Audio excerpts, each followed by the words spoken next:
E aí, meu povo lindo do canal Sala de Aulas, tudo bem com vocês? Espero que sim.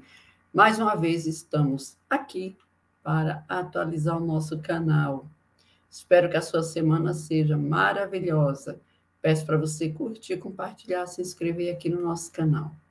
Olha só, dando aqui uma volta nos noticiários do nosso Brasil. Brasília segue em polvorosa. Governo Lula está cada dia mais fazendo o seu papel, aquilo a que se dispôs na campanha. Lógico, não é fácil governar aos moldes da Constituição Federal, do formato de governo que o Brasil possui, uma espécie de semi-parlamentarismo, né? O presidencialismo, semi-parlamentarismo. Aquele aonde o presidente da Câmara, no caso aí o Arthur Lira, detém um poder, né, além daquele que deveria ter se o sistema fosse puramente presidencialista. Mas este é um sistema, digamos, complicado, mas, por outro lado, é um sistema que nos dá a oportunidade da gente fazer aquilo que Lula tanto fala, que é fazer política. Né? Por quê? Porque, como o próprio presidente fala, é necessário que haja conversas entre os poderes. Né? Para governar, o Lula deve, e faz isso muito bem, articular, né, andar em conjunto com os outros poderes.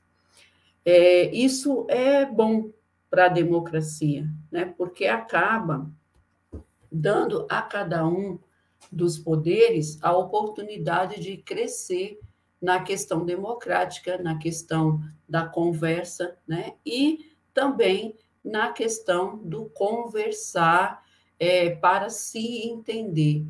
Porque, veja bem, Lula precisa da aprovação dos congressistas para os seus projetos. Os congressistas precisam de estarem dentro do governo para entender melhor esse governo e para, digamos assim, ajudar esse governo a verdadeiramente acontecer. É óbvio que vamos lembrar e falar de que muitos desses congressistas não estão ali propriamente para fazer, porque querem o bem do país, porque querem que todos, né, estejam ali trabalhando para o melhor do país.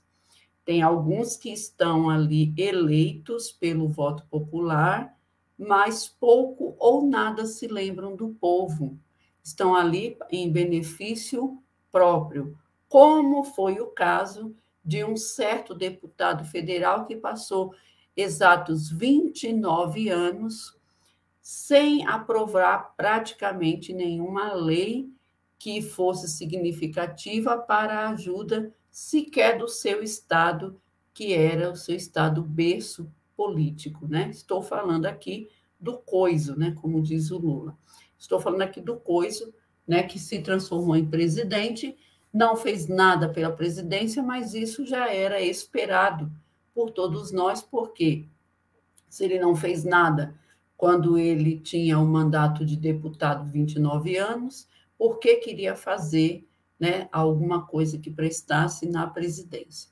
Mas então, voltando aqui ao regime presidencialista semi-parlamentarista do Brasil, esse regime, apesar de ser complicado, ele é benéfico também, porque dá aos poderes a oportunidade de conversarem uns com os outros, de dependerem uns dos outros. E se assim não fosse, nós, com o governo do Bolsonaro, estaríamos fritos, ferrados, porque já pensou se esse cara detivesse todo o poder para si? Teria sido uma verdadeira tragédia, né? A gente sabe muito bem que o Supremo, que comporta aí um dos três poderes, né, o poder ali judiciário, foi fundamental importantíssimo para barrar as loucuras e as maldades dos ministros de Bolsonaro e do próprio Bolsonaro. Então, veja só, nada é 100% bom, nada é 100% ruim, né? As duas coisas foram e são importantíssimas para o nosso país. Por que que eu estou falando isso? Estou falando isso porque o Lula deve confirmar os Ministérios dos Esportes para o Partido Progressista, o tal do PP, e o Ministério de Portos e Aeroportos para os Republicanos, que até ainda há pouco não fazia parte da base governista e agora está, digamos, se achegando, né, para fazer esse apoio, né? Não vou dizer essa união, né, porque não é verdadeiramente uma união. Até ontem eles eram lado opostos, né? Para fazer esse apoio e ajudar, digamos assim, o governo a aprovar aquilo que se precisa apoiar lá no Congresso, né? Nós temos aí um monte de projetos do governo Lula que vão em pauta, né, para votação no Congresso, e isso precisa ser aprovado, e é lá no Congresso aonde se aprova, né, tudo que se precisa ou não se aprova, né? Então, sigamos aqui. Lula deve, então, confirmar o Ministério dos Esportes para o PP e Portos e Aeroportos para o Republicano, mas antes vai falar com o PSB. Por quê? Porque o PSB é aqueles que são os ministros atuais desses dois ministérios, né? Então, Lula decidiu importantes passos da sua reforma ministerial, segundo informações apuradas no blog de Júlia do Alibe, do portal G1, o Ministério dos Esportes será oferecido ao deputado André Fufuca, do PP, do Maranhão, enquanto a pasta de Portos e Aeroportos ficará ao cargo de Silvio Costa Filho, do Republicanos de Pernambuco. A decisão foi tomada após uma série de reuniões nesta segunda-feira com os ministros Alexandre Padilha, das Relações Institucionais, Rui Costa, da Casa Civil, e Paulo Pimenta, da Comunicação Social. A jornalista aponta que a conclusão da reforma ainda depende de conversa com outros ministros, que devem ser aqueles que vão ser substituídos, né? E, por esse motivo, pessoas próximas ao presidente ainda tratam o tema com cautela. Não dá para cravar nada ainda. Lula está muito caótico, muda de ideia a cada dia, disse aqui a jornalista Júlia do Alibe. Lula pretende conversar ainda hoje com... deve ter conversado, né, agora à tarde, com a atual ministra do Esporte, Ana Moser, que, na minha opinião, é uma pena a Ana Moser sair, né, porque é uma esportista de verdade, né, alguém que, ao meu ponto de vista, teria todas as condições para fazer um excelente ministério, né, e ainda mais que é uma mulher, né. Lula, então, deve ter conversado com ela para discutir possibilidades da saída dela do cargo. Além disso, tinha uma reunião agendada com o vice-presidente Geraldo Alckmin para abordar o futuro de Márcio França, que atualmente está ocupando a pasta de Portos e Aeroportos. França também pertence ao PSB e a situação do partido no governo será tratada com muito cuidado por Lula. Após essa conversa com o vice-presidente, Lula provavelmente se encontrou pessoalmente com o Márcio França. E é isso aí que eu falei, né? Articulação, né? Tudo isso seria evitado, né? Esse tira e põe, centrão no governo, partidos que teoricamente eram de oposição no governo, seria evitado se nós, brasileiros, soubéssemos o valor do nosso voto, né? E votássemos adequadamente em um congresso de apoio ao governo, né? Porque muitos votaram no Lula, mas esqueceram de apertar siglas, né, dígitos de apoio no Congresso. Então, por conta disso, né, elegeu um presidente de esquerda, mas elegeu majoritariamente um Congresso de direita, né?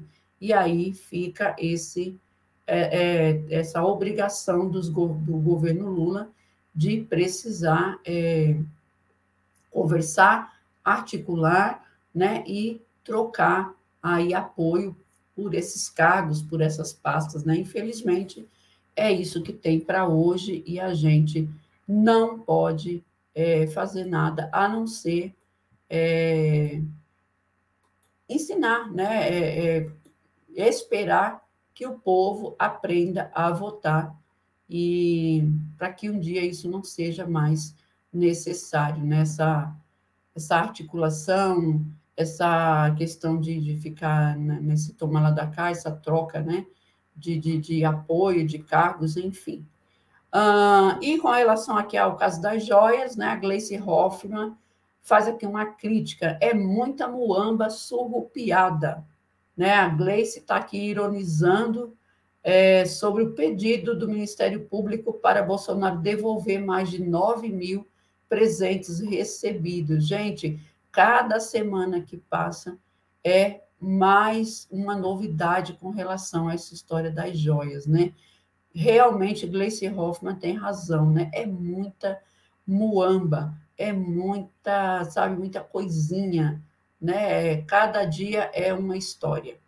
Deputada Gleice Hoffmann, presidente nacional do PT, repercutiu nesta segunda-feira a decisão do Ministério Público junto ao Tribunal de Contas da União, que pediu à Corte que determine a devolução de todos os presentes recebidos por Jair Bolsonaro durante seu mandato na presidência. O pedido do procurador Lucas Furtado envolve uma série de itens que, de acordo com o procurador, devem ser restituídos ao patrimônio público.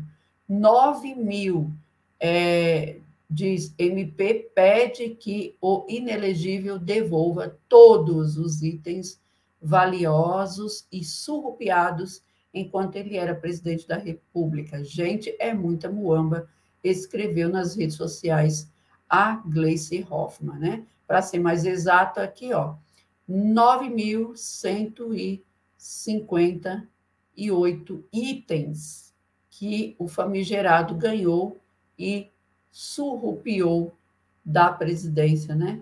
É um absurdo verdadeiro. Sigamos aqui, então, já peço para você, mais uma vez, curtir, compartilhar, se inscrever aqui no nosso programa, me ajudar a permanecer aqui na plataforma, tá bom? Podendo ajudar no Pix, 252-791-61802, qualquer valor, já agradeço demais. E olha só, o governo Bolsonaro escondeu o caso de homem detido em Cancún, que é um acusado da morte de Marielle. Olha isso. Vamos ver aqui, ó. A reportagem de Bruno Fonseca e Jamil Chad, da Agência Pública. O dia era 23 de julho de 2019, uma terça-feira, na data que seria apenas mais uma família brasileira embarcando rumo às praias de Cancún, no Caribe mexicano, se tornou um incidente diplomático e policial internacional que o governo Bolsonaro conseguiu manter longe dos holofotes da imprensa. Aconteceu o seguinte, diz aqui os jornalistas, em vez de permitir a entrada da família no país, o sistema migratório do México apresentou um alerta internacional a respeito de um homem que fazia parte dela. O motivo foi a acusação de participar do assassinato da vereadora Marielle Franco, morta dia 14 de março do ano anterior no Rio de Janeiro, junto ao seu motorista Anderson Gomes.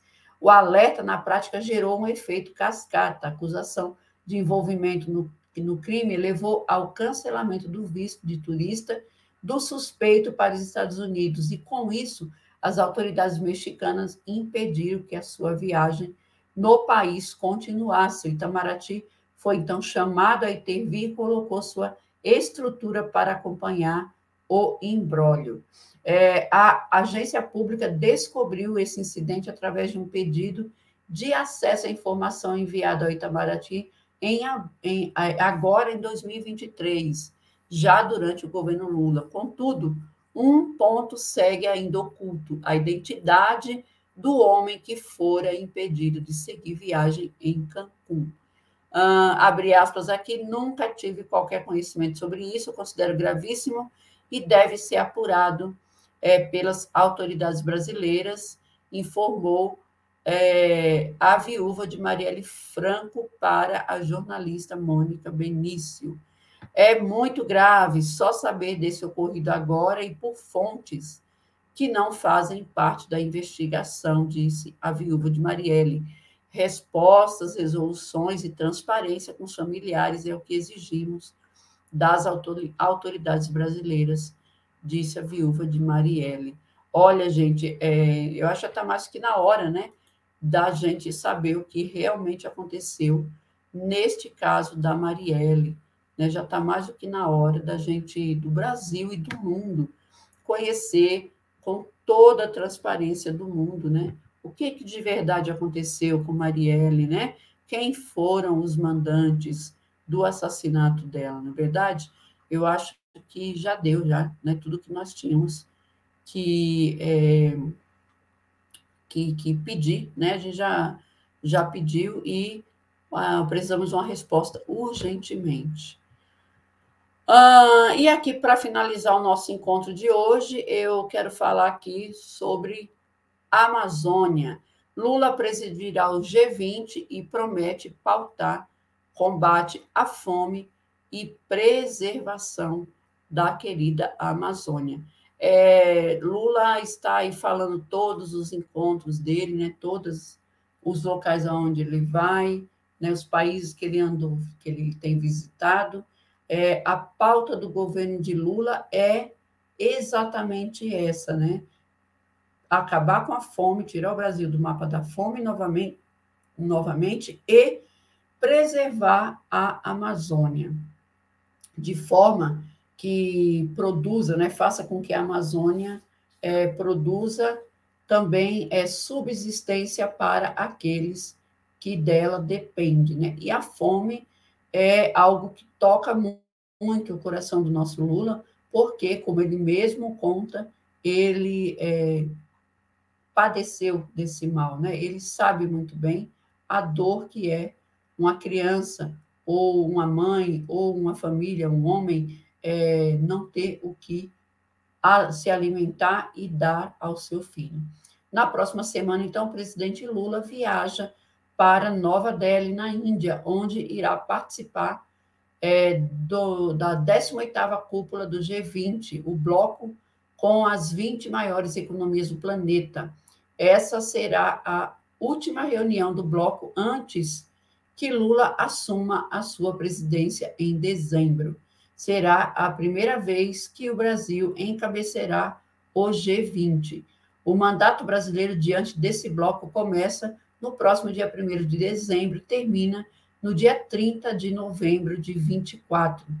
O Lula dá algumas sinalizações a respeito de 3 pontos fundamentais que ele pretende pautar durante a sua presidência no Foro Internacional. Entre os temas que a diplomacia brasileira considera fundamental está o combate à fome. Se, por um lado, o governo Lula dá uma grande e urgente atenção a essa pauta, também tentará propor debates que discutam isso a nível global, tá? Não só deixar essa vontade, né, no Brasil, mas sim mundialmente. Lembrando, cá digo eu, que temos aí mais de 900 milhões de pessoas no mundo padecendo desse grande mal. E aí o Lula fala, semana que vem irei para a Índia, no encontro do G20, encontro muito importante para o Brasil. Vou lá discutir uma coisa que me incomoda, a desigualdade de gênero, racial, acesso à saúde e educação, e preciso que esse mundo seja mais justo, né? É preciso que esse mundo seja mais justo. Também aqui levantando a bandeira das desigualdades, né? Além dessas questões de fome e desigualdade, Lula também se mostra muito preocupado com a questão do meio ambiente, tá? Colocando né, firmemente a sua vontade, o seu desejo de honrar com aquilo que já foi assumido em outro, acho que no Pacto de Kiev, né? Não, no Pacto de... como é que era? Esqueci do nome. Kyoto, aonde o Brasil assumiu, né, que vai terminar aí com o desmatamento até o ano de 2030, né? Então é isso, nosso Lulinha viajará para a Índia e nós, mais uma vez, teremos aí um grande encontro, né? Com toda certeza teremos aí alguns momentos para nos orgulhar do nosso presidente, que leva sempre palavras muito sábias, né? Quando está fora do Brasil, além de, claro, né, quando está aqui dentro também, mas assim, fora, né? Estou falando, porque quando a gente lembra do Bolsonaro, que só nos fazia passar vergonha, né? Agora dá orgulho da gente saber que o Lula vai, né? Que nós temos um presidente que vai para fora do país e que não vai nos envergonhar.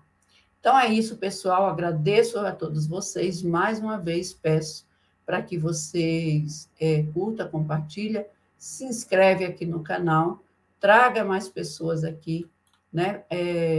Tem hora que dá um desânimo assim, muito grande, porque o canal está nos 1.700, já tem muito tempo, mas assim, não quero perder o foco, não quero perder o meu objetivo, que é ver esse canal chegar pelo menos a 10 mil pessoas, sabe?